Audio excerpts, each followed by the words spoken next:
예전엔 2차가 고민이 아니었습니다. 가면 되는 거였죠. 그게 인간관계고, 그게 사회생활이었고, 그게 하루를 마무리하는 방식이었으니까요. 그런데 말이죠, 이제는 다릅니다. 소주 한 병이 6,000원이 되었거든요. 술집이 줄줄이 망해도 한번 올라간 술집들의 술값은 안 떨어집니다. 기상하죠. 장사 안 되면 할인하고 싸게 팔고 손님 끌어야 정상인데요. 왜 유독 술값만은 끝까지 버티는 걸까요? 오늘 이야기는 한 문장으로 요약됩니다. 소주 6,000원은 욕심의 가격이 아니라 자영업이 버티는 마지막 지지대가 된 가격입니다.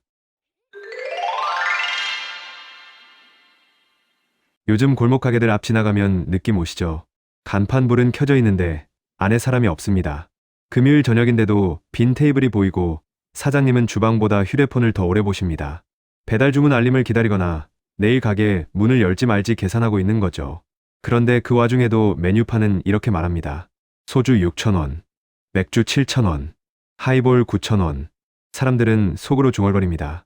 손님 없으면 좀 내리면 되잖아. 장사 안 되면 싸게 팔아야지. 여기서부터가 함정입니다. 많은 분들이 술값을 상품 가격이라고 생각하는데 술집에서 술값은 사실상 생존 비용에 가깝습니다.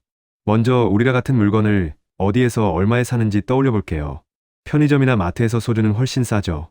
그런데 술집에서 비싸다고 해서 그 차액이 그대로 사장님 주머니로 들어가는 구조는 아닙니다. 오히려 반대인 경우도 많아요. 술집의 비용 구조를 생활 언어로 바꿔보겠습니다. 가게는 하루 장사가 잘 되든 못 되든 매일 빠져나가는 돈이 있습니다. 임대료, 관리비, 전기와 가스, 카드 수수료, 배달이나 포장 플랫폼 비용, 직원이 있으면 인건비, 사장님 본인도 대출이 있으면 이자까지요. 이 돈들은 매출이 0이어도 빠져나갑니다. 그래서 자영업은 매출이 줄어들 때부터가 아니라 손님이 끊기는 순간부터 공포가 시작됩니다. 여기서 소주가 등장합니다. 소주는 술집에서 가장 예측 가능한 판매 품목입니다. 처음 온 손님도 단골도 일단 자리에 앉으면 메뉴를 고르기 전에 소주부터 시킵니다. 사장님 입장에선 한 테이블이 들어왔을 때 그 테이블이 최소한 얼마를 쓰고 나갈지 가늠하게 해주는 기준이 술입니다. 그러니까 술값은 단순한 가격표가 아니라 가게가 하루를 버티게 해주는 기준선이 되는 거예요. 그런데 왜 술값을 내려서 손님을 더 끌어오지 않느냐? 이 질문은 너무 자연스럽고 동시에 너무 잔인합니다. 술값을 내리는 순간 술집은 자신이 스스로 고백하게 됩니다. 지금 나는 너무 힘들어서 마지막 방어선을 버리고 손님을 구걸하고 있다고요. 그리고 이 고백은 한 번 하면 되돌리기 어렵습니다. 가격을 내리는 건 하루 이틀 이벤트가 아니라 그 가게의 이미지와 기대 가격을 바꿔버리거든요. 사람들이 이렇게 말하는 순간이 옵니다. 거기 소주 싸게 팔더라. 뭔가 있나? 장사 안 되나 보네? 가격을 내렸다고 손님이 확 늘어나는 것도 아닙니다. 지금 술집이 힘든 이유는 소주가 비싸서만이 아니기 때문입니다. 사람들 지갑이 얇아졌고 회식이 줄었고 모임이 집으로 옮겨갔고 술을 덜 마시는 문화가 커졌습니다. 그러니 소주를 6,000원에서 5,000원으로 낮췄다고 해서 안 오던 사람이 갑자기 매주 오는 구조가 잘 안 만들어집니다. 오히려 사장님은 이렇게 계산합니다. 가격을 내리면 테이블당 남는 돈이 줄어든다. 그런데 손님 수가 그만큼 늘까? 거의 아니다. 그럼 손해만 커진다. 이게 첫 번째 이유입니다. 수요가 줄어드는 판에서는 할인으로 판을 뒤집기 어렵습니다. 두 번째 이유는 더 현실적입니다. 술값을 내리면 어디에서 비용을 줄여야 할까요? 재료를 줄이면 맛이 흔들립니다. 직원 줄이면 서비스가 흔들립니다. 가게가 낡아도 고치지 않으면 위생과 안전이 흔들립니다. 그런데 임대료나 이자는 사장님 마음대로 줄일 수가 없습니다. 고정비는 그대로인데 가격만 내리면 버티는 시간이 짧아집니다. 그래서 술값은 오히려 이런 역할을 합니다. 줄일 수 없는 돈을 메우기 위한 마지막 쿠션. 여기서 많은 분들이 반박하실 수 있어요. 그럼 술값을 올려서 버틴다는 건 결국 손님에게 부담을 떠넘기는 거 아니냐? 맞습니다. 실제로 그 부담은 손님이 떠안게 됩니다.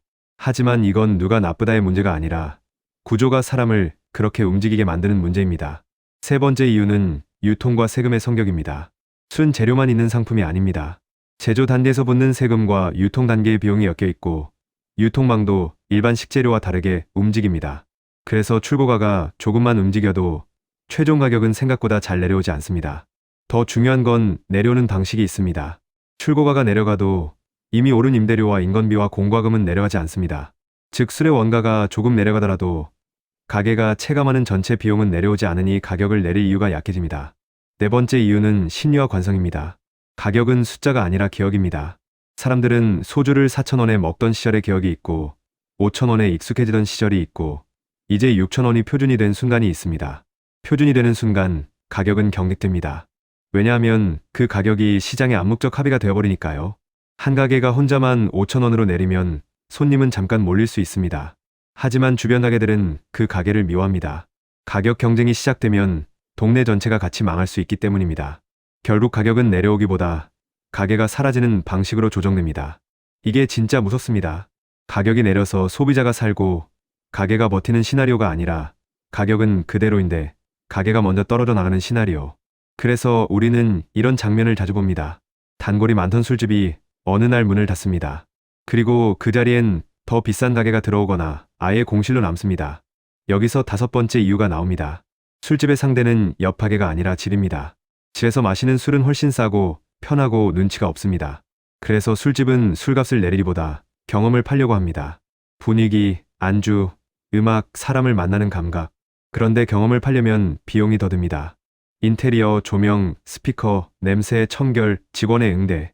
결국 술값은 내려가야 하는 게 아니라 그 경험을 유지하기 위해 올라가는 쪽으로 압박받습니다.